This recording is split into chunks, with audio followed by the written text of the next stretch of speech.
In Matthew chapter 11 and verse 12, it says, from the days of John the Baptist unto now, the kingdom of heaven has been advancing forcefully, and forceful men lay hold of it. Men and women lay hold of it.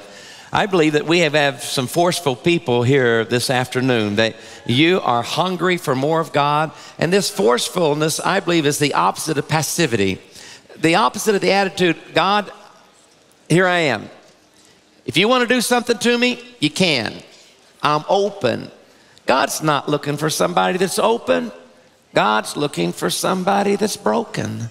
God's looking for somebody that's hungry, because those who hunger and thirst for righteousness shall be fed, and their thirst shall be quenched. God creates, and God gives, and God draws, and God looks for people who says when His Spirit begins to tug and draw, they turn their ear. God is looking for the Moses that when you see the fire in the bush, you turn aside and you go toward it. God is looking for the ones who are looking for Him, because He knows that as His Spirit has gone out, He is giving invitations. And now He's looking for the one who, when they see these tugs, these invitations from God, they turn toward Him, that He might then, when He sees that turn, He wants to turn and touch and bless you. God is looking for those forceful ones who respond.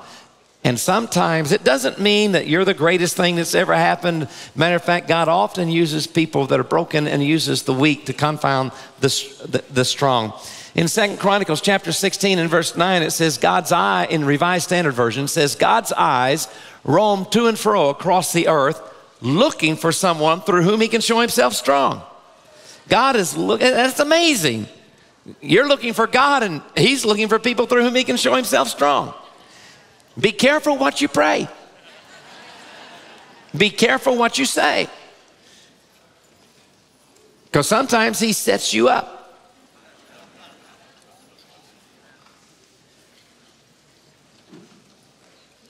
Miller, are you going to get to tell your story to this group? Okay. A shortened version. I was thinking of Bill. This guy wants to be filled, and Bill said God can do it anytime He wants. He could even come on you at 3 o'clock in the morning. 3 o'clock in the morning, Bill wakes up. You know, God's all over him. Arms are shaking, going spastic like. Lasted for hours. I looked at the clock, it's 3 o'clock. And he was set up. But in the midst of it, he says, God was asking him, you've said you want this. Would you want this? You'd like this for the rest of your life? Can you imagine telling people, God did this to me? But with tears running down his face, he said, yes, Lord, I would be willing to be like this the rest of my life if it meant I had you, if it meant I had this anointing I've been crying out for. That type of turning toward God. It's a turning that happens in the heart. It's followed by the life. It starts in the heart. Attracts Him. Your hunger, your thirst. I remember one time after Toronto had happened, there was a guy named Ian in Toronto, and he had what we call the crunches.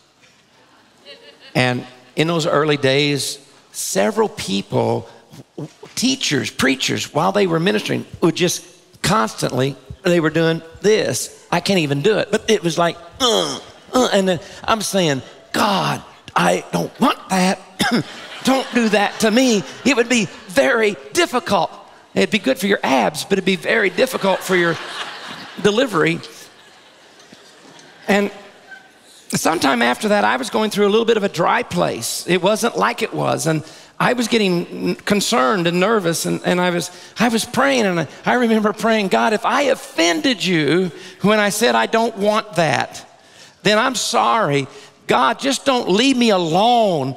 Even if you have to give me the crunches, then I'm open. I mean, you can do it. Anything. I don't want to offend you. I think that was important. God is not wanting to work out deals with us.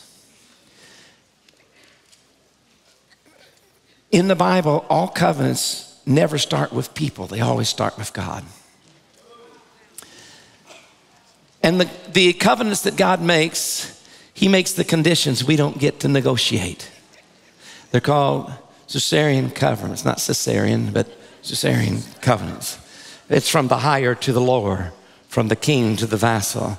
This is what I will do for you, and in turn, this is what I want you to do in response. Covenants are like that. You don't come to God and say, God, I want you to anoint me, and I'm willing to do this and this, but I don't want that gift, and I don't want to go to that country. Lord, I want all that you have for me, but we're not willing to pray, and I want to be all that you want from me. Moving in the gifts of the Spirit is not magic. It's not something that you get and you got it in your pocket and you can do it anytime you want. This is so misunderstood by the church. So many people come, pray for me, believing that in any moment I can just touch them. God is going to touch them. It doesn't work like that.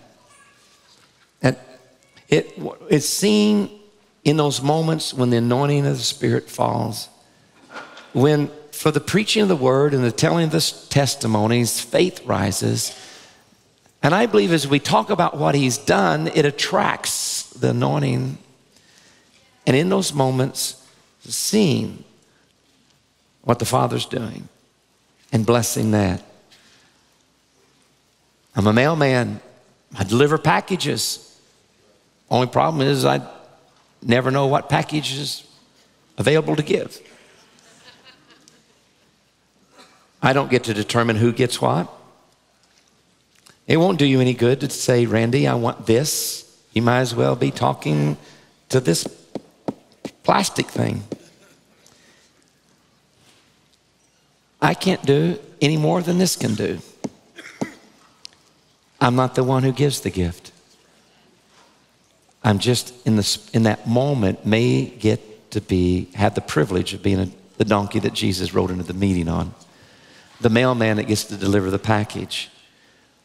Which means, though we do really love and honor the people that God used, like I have this great honor for Blaine Cook because he's the guy that God used in my life. He was the donkey. He was the mailman on that day.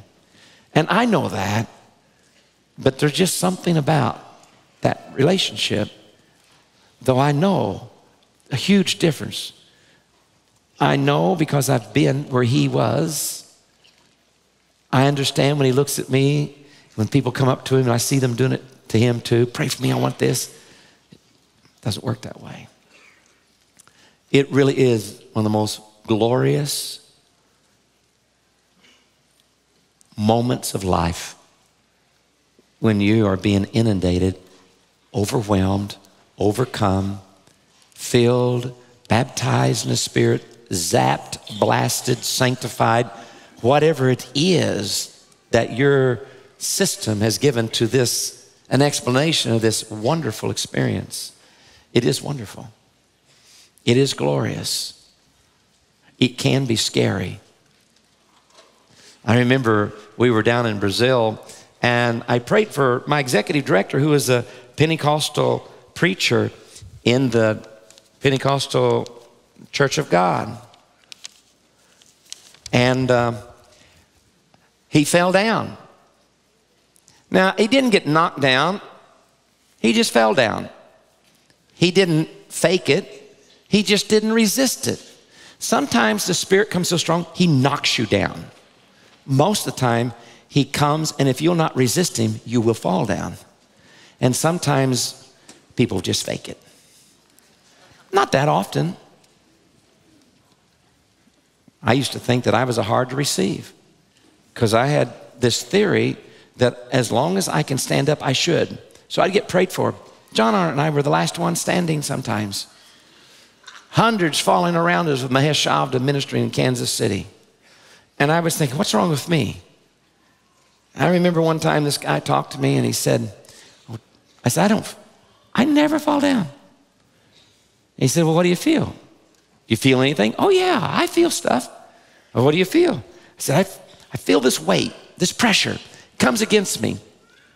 And it makes me sometimes feel like I'm being pushed backward. Mostly I feel it's like from the back pushing me forward. And he said, what do you do? I said, well, I tighten up, I curl my toes first. And I tighten up the muscles and I try to stand up as long as I can. And the guy said, why? I said, so I'll know it's God.